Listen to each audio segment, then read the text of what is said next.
Today I wanted to talk about a very unique vehicle of the Second World War, and this is the 39M Csaba, Hungary's first and only armored car.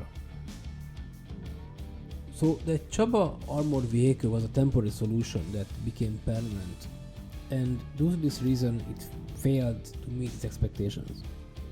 To understand this vehicle we have to look back into the time period when it was created.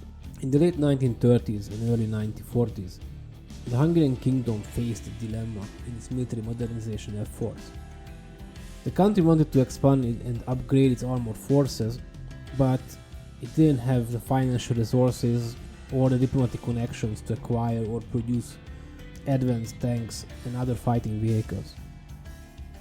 So the options Hungary had was to rely on outdated models from its allies, because none of the countries, Germany or Italy, wanted to share the latest models with Hungary.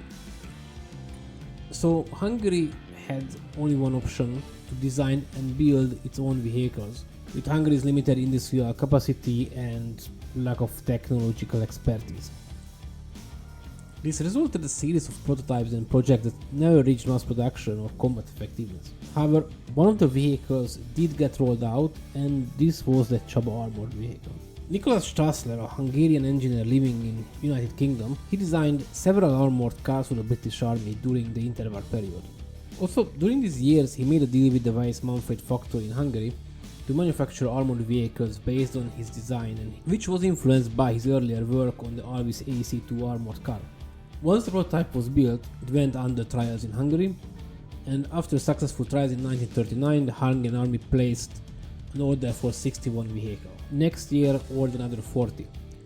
Some of these were actual fighting vehicles, some of them was armored command cars, recon vehicles, support vehicles. So for its intended role, the Csaba had adequate weaponry.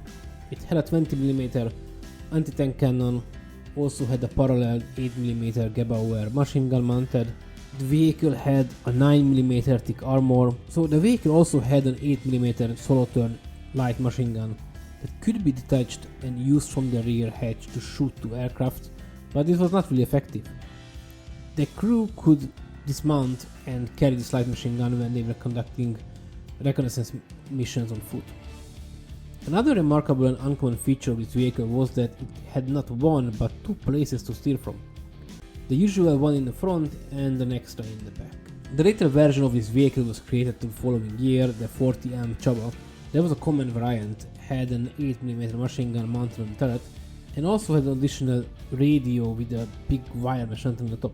Csaba armored vehicle was originally intended for reconnaissance missions or for engaging light armored units and infantry. It was never designed to fight enemy tanks. However, the Hungarian army had a shortage of suitable tanks during the war and had to utilize the Csaba armored vehicle against modern Soviet tanks.